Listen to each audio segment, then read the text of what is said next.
আসসালামু আলাইকুম ওয়া রাহমাতুল্লাহ। আলহামদুলিল্লাহি রাব্বিল আলামিন ওয়াল আকিবাতু লিল মুত্তাকিন ওয়া আলা আলিহি ওয়া আসহাবিহি আজমাইন। রব্বি জিদনি ইলমান,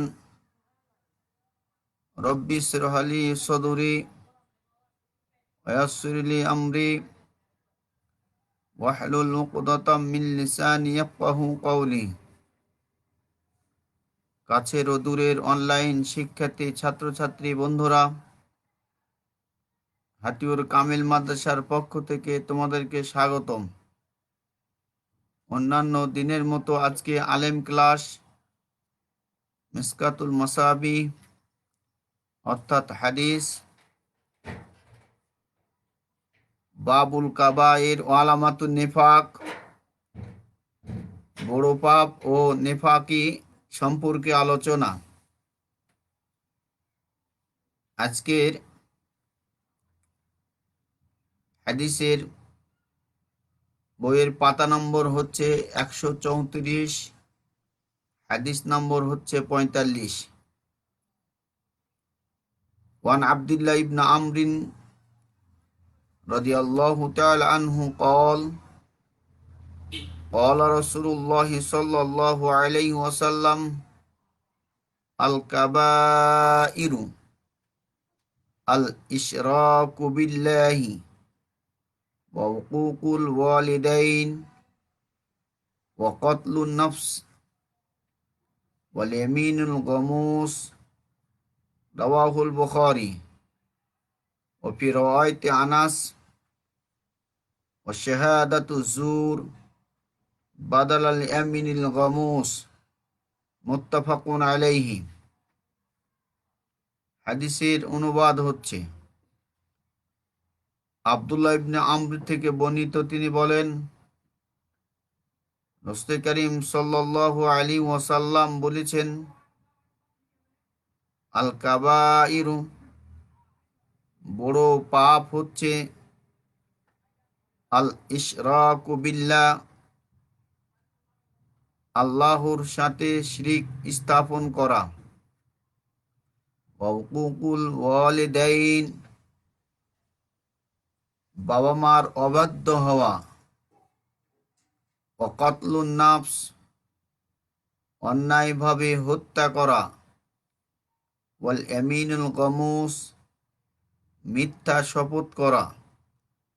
হাদিসটি বুখারী বর্ণনা করেছেন। হযরত আনাস থেকে অপর একটি বর্ণনা আছে যে শাহাদাতু জুর, মিথ্যা শপথ করা, বাদালাল ইয়ামিনিল গমুস, অর্থাৎ এই শব্দের পরিবর্তে শাহাদাতু জুর আসছে, অর্থাৎ মিথ্যা শপথ করা। তাহলে বুখারী এবং মুসলিম উভয় হাদিসটি বর্ণনা করেছেন। অত্র হাদিস থেকে আমরা কয়েকটি বড় পাপের ধারণা পাব। প্রিয় অনলাইন শিক্ষার্থী বন্ধুরা, তোমাদের এই পাপের ধারাগুলি খাতায় লিপিবদ্ধ করো। আল্লাহ তাবারক ওয়া তাআলা পৃথিবীতে মানুষকে বড় শখ করে প্রেরণ করেছেন। তারপরেও মানুষ আল্লাহর লক্ষ্য উদ্দেশ্য না বোঝার কারণে আজকে এই মানুষ পৃথিবীতে বিভিন্ন বিশৃঙ্খলা, অশান্তি সৃষ্টি করে, সেটি বিভিন্ন পাপের মাধ্যমে হয়ে থাকে। আর পৃথিবীতে বিপর্যয় যেটি দেখা দেয় সেটি হচ্ছে পাপের মাধ্যম। আল্লাহ তাবারক ওয়া তাআলা বলেন, জাহারাল ফাসাদু ফিল বাররি ওয়াল বাহর বিমা কাসাবাত আইদিন নাস, জলে স্থলে যে বিপর্যয় দেখা দেয় তা হচ্ছে মানুষের দুই হাতের অর্জিত ফসল। অর্থাৎ মানুষ যে সমস্ত অন্যায় অবিচার করে থাকে, এর ফলে পৃথিবীতে এই ধরনের বিপর্যয় দেখা দেয়। তো আল্লাহ তাবারক ওয়া তাআলার যেই উদ্দেশ্য, এই উদ্দেশ্যে মানুষের উচিত ছিল তার একাত্মবাদ প্রতিষ্ঠা করা। আল্লাহ তাবারক ওয়া তাআলা যুগে যুগে নবী এবং রসুল প্রেরণ করেছেন তার এই একাত্মবাদকে প্রতিষ্ঠা করার জন্য। আল্লাহ তাবারক ওয়া তাআলা সূরা নাহলের ভিতরে বলেন, ওয়ালাকাদ বাআসনা ফি কুল্লি উম্মাতি রাসূলা আন ইবুদুল্লাহা ওয়াজতানিবুত তাগুত। অবশ্যই আমি প্রত্যেকটি কওম ও গোত্রের কাছে নবী রাসূল প্রেরণ করেছি, তাদেরকে একমাত্র আমার ইবাদত করার জন্যই আমি প্রেরণ করেছি। নবী রাসূলের দায়িত্ব হলো মানুষকে ইবাদত করার পথ ও পদ্ধতি শিক্ষা প্রদান করা, মানুষকে তাওহীদের পথের উপরে প্রতিষ্ঠিত থাকা, মানুষকে তাওহীদের পথ দেখিয়ে দেওয়া, মানুষকে তাওহীদী পন্থী ব্যক্তিকে পরিচয় করিয়ে দেওয়া, মানুষকে তাওহীদের মাধ্যমে জান্নাত পাওয়া যাবে এই পথ দেখিয়ে দেওয়া নবী রাসূলদের দায়িত্ব ছিল। ঠিক এখন একই দায়িত্ব আলেম ওলামারা পালন করে থাকে। তাই এই তাওহীদের পরিবর্তে এখন কি হয়েছে, আল ইশরাকু বিল্লাহ, অর্থাৎ আল্লাহর সাথে শিরিক করা যে একটি বড় পাপ, এই পাপের এখন এই তাওহীদের বিপরীতে এই কাজগুলি হচ্ছে। তাহলে আল্লাহর সাথে শিরিক করা এটি একটি বড় পাপ। তাহলে আমরা শিরিকের পরিচয় আগের ক্লাসেও জেনেছি, তারপরও আজকে আবারও শিরিকের মামানা শিরক লুগাতান ওয়া ইসতিলাহান ও কাম কিসমান লাহু, শিরিকের আবিধানিক পারিভাষিক সংজ্ঞা প্রদান করো এবং শিরিকের প্রকার কত কি কি, কাম কিসমান লাহু, শিরিক কত প্রকার ও কি কি। তো আজকের অনলাইন ক্লাস থেকে আমরা এই শিরিকের প্রকার পরিচয় সম্পর্কে জানব। তো শিরিকের আবিধানিক অর্থ হচ্ছে, শিরিক শব্দটি হচ্ছে বাবে জরাবার মাসদার, এর অর্থ হচ্ছে সংযুক্তি, অংশীদারিত্ব সাব্যস্ত করা। আল মুজামিল অসিদ গ্রন্থকার প্রণেতার ভাষায় আন নাসিব অর্থাৎ অংশ। আল্লাহ তাবারক ওয়া তাআলা এই পৃথিবীতে মানুষকে তাওহীদ প্রতিষ্ঠার জন্য পাঠিয়েছেন, তাওহীদের দাওয়াত মানুষকে দিতে বলেছেন, তাওহীদের উপরে আমল করতে বলেছেন, একাত্মবাদ স্বীকার করতে বলেছেন, একাত্মবাদ বাস্তবায়ন করতে বলেছেন। সেই মানুষগুলি একাত্মবাদ বাস্তবায়ন না করে মানুষেরা পৃথিবীতে এসে আল্লাহর সাথে শিরিক করা শুরু করেছে। আর যখন এই শিরিক করা শুরু করেছে তখন তাওহীদ আর থাকে না, তখন শিরিক প্রতিষ্ঠিত হয়ে যায়। আর শিরিক প্রতিষ্ঠিত হলে তখন আল্লাহ তাবারক ওয়া তাআলাকে অপমান করা হয়। আর এই শিরিক হচ্ছে সবচাইতে বড় একটি বিপজ্জনক একটি পাপ। শিরিক হচ্ছে একটা ক্যান্সার, যার পৃথিবীতে কোনো অ্যান্সার নেই। ক্যান্সার হলে যেমন অ্যান্সার পাওয়া যায় না, শিরিক করলে তেমনই তার কোনো অ্যান্সার থাকে না।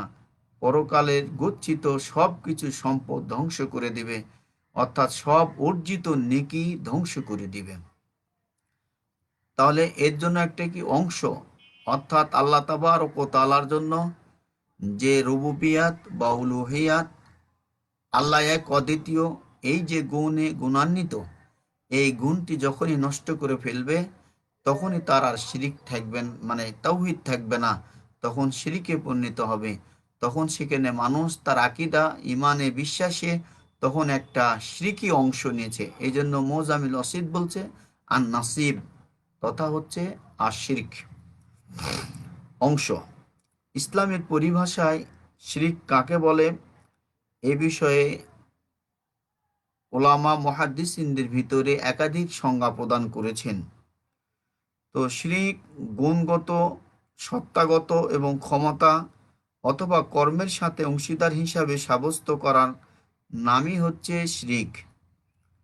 আল মৌরিদ অভিধান প্রণেতা তিনি বলেন শিরক হলো আল ঈমানু বিইদ্দাতি আলিহাতিন আও ইবাদাতিহা, যে তিনি বলছেন যে ইবাদতগুলি, যে সমস্ত ইবাদতগুলি আল্লাহ এবং তার রসুলের পদ্ধতি অনুসারে আল্লাহ তাবারক ওয়া তাআলারই ইবাদত করতে হতো, সেগুলি আল্লাহকে বাদে গায়রুল্লাহর উদ্দেশ্যে ইবাদত করা, ইমানের অংশে এটিকে স্থাপন করা, অর্থাৎ ইমানের যেটি অংশ ছিল তৌহিদের, সেই তৌহিদের বিপরীতে শিরিককে সেখানে জায়গা করে দেওয়া, এটি হচ্ছে শিরিক। ডক্টর ইব্রাহিম বলেন, মহান আল্লাহর একত্বে কোনো সংখ্যা সংযুক্ত বিশ্বাস পোষণ করাই হচ্ছে শিরিক। অর্থাৎ তৌহিদে একাত্মবাদে যে বিশ্বাস করাটি ছিল, এই তৌহিদের বিপরীতে শিরিকি বিশ্বাসী হওয়ার জন্য এটি শিরিকে পরিণত হয়ে গেছে, সেটিকে শিরিক বলা হচ্ছে। শিরিকের প্রকারভেদ। শিরিক আমরা তুলনামূলকভাবে শিরিককে আমরা 3 ভাগে ভাগ করতে পারি। আশিরকু বিজ্জাত, অর্থাৎ মহান আল্লাহর সত্তার সাথে কাউকে সরাসরি অংশীদার করা, যেমন কাউকে আল্লাহর সমকক্ষ মনে করা, এটি হচ্ছে শিরিক ফিজ্জাত, সত্তাগত শিরিক। 2 নম্বর আশিরকু বিসিফাত, অর্থাৎ মহান আল্লাহর গুণের সাথে কাউকে অংশীদার স্থাপন করা, যেমন কাউকে আইনদাতা, বিধানদাতা এইগুলি মনে করা। আশিরকু ফিল আমাল, অর্থাৎ মহান আল্লাহ তাবারক ওয়া তাআলার কর্মক্ষেত্রে শিরিক বা অংশীদার করা, অর্থাৎ কর্মক্ষেত্রে শিরিক কিভাবে হয়ে থাকে। এইভাবে মানুষ অসংখ্য শিরিক করে থাকে। যে ইবাদতটি আল্লাহ তাবারক ওয়া তাআলার জন্য করা দরকার ছিল, সেটি না করে তার কথা এবং কর্মের মাধ্যমে সেই কাজগুলি করে থাকে, এটি হলো শিরিক। শিরকের পাপ ক্ষমার অযোগ্য। আল্লাহ তাবারক ওয়া তাআলা বলেন যে ইন্নাল্লাহা লা ইয়াগফিরু আন ইউশরাকা বিহি ওয়া ইয়াগফিরু মা দুনা যালিকা লিমান ইয়াশা, যে নিশ্চয় আল্লাহ তাবারক ওয়া তাআলা সেই পাপ মাফ করেন না যেটি হচ্ছে শিরিক করেছে, অর্থাৎ যে শিরিক করেছে এই শিরিককারীকে আল্লাহ তাবারক ওয়া তাআলা ক্ষমা করবেন না। কিন্তু তিনি হয়তোবা শিরিক ব্যতীত অন্য কোনো পাপ থাকলে আল্লাহ তাবারক ওয়া তাআলা ক্ষমা করে দিতে পারেন। শিরিককে আমরা 2 ভাগে আবারও ভাগ করতে পারি। একটা হচ্ছে শিরিক আকবর, আর একটা হচ্ছে শিরিক আসগর। একটি হচ্ছে বড় শিরিক, আর একটা হচ্ছে ছোট শিরিক। বড় শিরিক যেমন কোনো কিছু মহান আল্লাহ তার সাথে অংশীদার করা, যেমন আল্লাহ তাবারক ওয়া তাআলার কাছে যে সন্তান চাওয়া, অথবা সাহায্য চাওয়া, অথবা আল্লাহর উদ্দেশ্যেই সিজদা দেওয়া, এটি অন্য কারো উদ্দেশ্যে দেওয়া, এইগুলি হচ্ছে বড় শিরকের অন্তর্ভুক্ত। ছোট শিরিক যা তওবা ছাড়াই মাফ হয়, কিন্তু বড় শিরিক যেটা, সেটা তওবা ছাড়া মাফ হয় না। তাই ছোট শিরিক যেমন হচ্ছে আর রিয়া, অর্থাৎ লোক দেখানো কোনো আমল করা। লোক দেখানো, মানুষ সালাত আদায় করবে, আল্লাহর জন্যই করছে, কিন্তু তার মনে মনে এরকম দাবি যে আমি খুব সুন্দরভাবে সালাত আদায় করছি, মানুষ যেন আমাকে সুন্দর নমাজ আদায়কারী বলতে পারে, এই জন্য এরকমভাবে লোক দেখানো। পোশাক পরিধান করে, তার মনে যদি থাকে যে আমার পোশাকটি খুব সুন্দর, মানুষ আমার প্রশংসা করবে, এরকম ধরনের যদি হয়ে থাকে, তাহলে সেটা হচ্ছে শিরকের পর্যায়ে চলে যাবে। ঠিক পর্যায়ে কোরআন তেলাওয়াত করছে, তার অন্তরে যদি এই থাকে যে আমি খুব সুন্দর করে কোরআন তেলাওয়াত করব, মানুষ আমাকে ভালো কারি বলবে, এটি একটা শিরক, ছোট শিরক হয়ে যাবে। আর এই ছোট শিরকই একসময় আস্তে আস্তে বড় শিরকে পরিণত হবে। অতএব আমাদের উচিত হবে এই শিরক সম্পর্কে ভালো ধারণা অর্জন করা। তাই রাসূল করিম সাল্লাল্লাহু আলাইহি সাল্লাম বলছেন, মান হালাফা বিগাইরিল্লাহি ফাকাদ আশরাকা, যে ব্যক্তি আল্লাহর নাম ছাড়া অন্য কারো নামে শপথ করলো, সেজন্য শিরিক করলো। অর্থাৎ মানুষ যদি শপথ করতে হয়, মানুষকে যদি শপথ করতে হয়, কসম করতে হয়, তাহলে আল্লাহর জাতের, আল্লাহর নামেরই কসম করতে হবে। কিন্তু অনেকেই এই কসমগুলি সন্তানের মাথায় হাত দিয়ে বলে কসম, কাবার কসম, মসজিদের কসম, কোরআনের কসম, এগুলি নাজায়েজ। অর্থাৎ যতই আপনি কোরআনের কসম খান না কেন, এটি আপনার জন্য ঠিক হবে না। অর্থাৎ কাউকে কোনো কথা বিশ্বাস করাতে হলে অল্লাহি তাল্লাহি বিল্লাহি, আল্লাহর শপথ, আল্লাহর কসম, এই কথা বলাই যথেষ্ট হবে। আর এই কথা যদি কেউ বলে থাকে তাহলে সেটি তার জন্য যথেষ্ট হবে। প্রিয় অনলাইন শিক্ষার্থী বন্ধুরা, আমরা আজকের যে বিষয়টি আমরা জানলাম সেটি হচ্ছে শিরিক সম্পর্কে, অর্থাৎ বড় পাপ সম্পর্কে। তাহলে আল্লাহর সাথে শিরিক করা এটি একটি বড় পাপ। এরপরে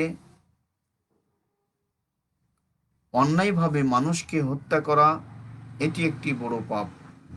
এরপরে পিতামাতার অবাধ্য হওয়া এটিও একটা বড় পাপ। পৃথিবীতে মানুষ আসার যে মাধ্যম সেটি হচ্ছে বাবা মা। অর্থাৎ বাবা মা হচ্ছে বড় একটি নিয়ামত। এই নিয়ামতের অস্বীকার করলে মানুষের আসলে আর পৃথিবীতে ঠাঁই হবে বলে মনে হয় না। রাসূল করিম সাল্লাল্লাহু আলাইহি ওয়াসাল্লাম বলেন, রেজা রব্বি রেজাল ওয়ালিদাইন, পিতামাতার সন্তুষ্টিতে আল্লাহর সন্তুষ্টি, ও সাখাতুর রব্বি সাখাতুল ওয়ালিদাইন, পিতামাতার অসন্তুষ্টিতে আল্লাহর অসন্তুষ্টি রয়েছে। অতএব বাবা মার অবাধ্য হওয়া যাবে না, বাবা মার বিপরীতে, অর্থাৎ তাদের খারাপ আচরণ তাদের সাথে করা যাবে না। বাবা মার আনুগত্য থাকতে হবে, বাবা মাকে মান্য করতে হবে। অর্থাৎ বাবা এবং মা উভয়ই সমান অধিকার, দুজনেরই আনুগত্য করতে হবে। আল্লাহ তাবারক ও তাআলার ইবাদতের পরে বাবা মার হকের কথা বলেছেন। আল্লাহ তাবারক ও তাআলা সূরা বানী ইসরাঈলের মধ্যে বলেন, ওয়াকাদা রব্বুকা আল্লা তা'বুদু ইল্লা ইয়্যাহু ওয়া বিল ওয়ালিদাইনি ইহসানা, তোমার রবের আদেশ হয়েছে তোমরা আল্লাহ ব্যতীত অন্য কারো ইবাদত করো না এবং তোমরা পিতামাতার সাথে তোমরা সদাচরণ করো।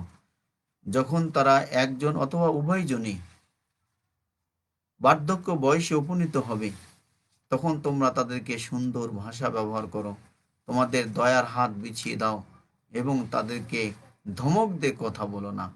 এবং শেষে শিখিয়ে দিয়েছেন বাবা মার জন্য দোয়া করতে হবে, রব্বির হ্যামহুমা কামা রব্বায়ানি সগীরা, ইয়া আল্লাহ তুমি তাদেরকে উভয়কে তুমি দয়া করো যেমন ছোট অবস্থায় আমাদেরকে দয়া করেছে।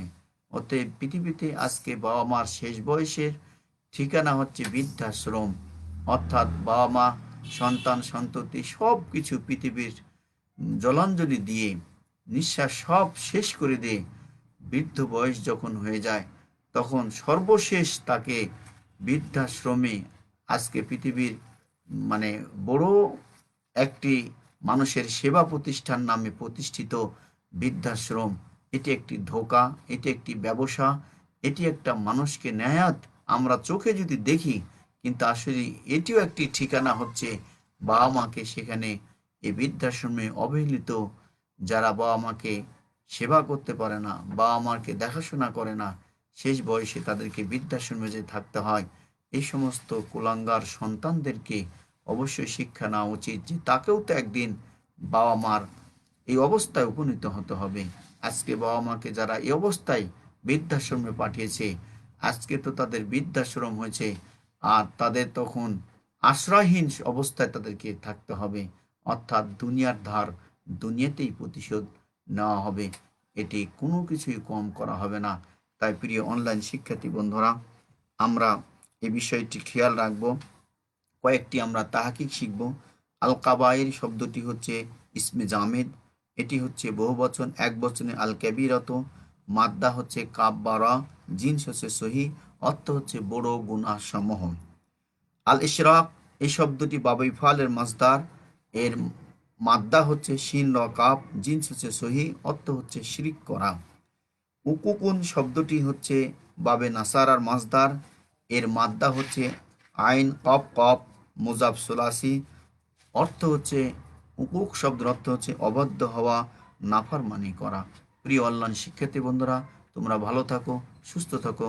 আসসালামু আলাইকুম ওয়া রাহমাতুল্লাহি ওয়া বারাকাতুহু।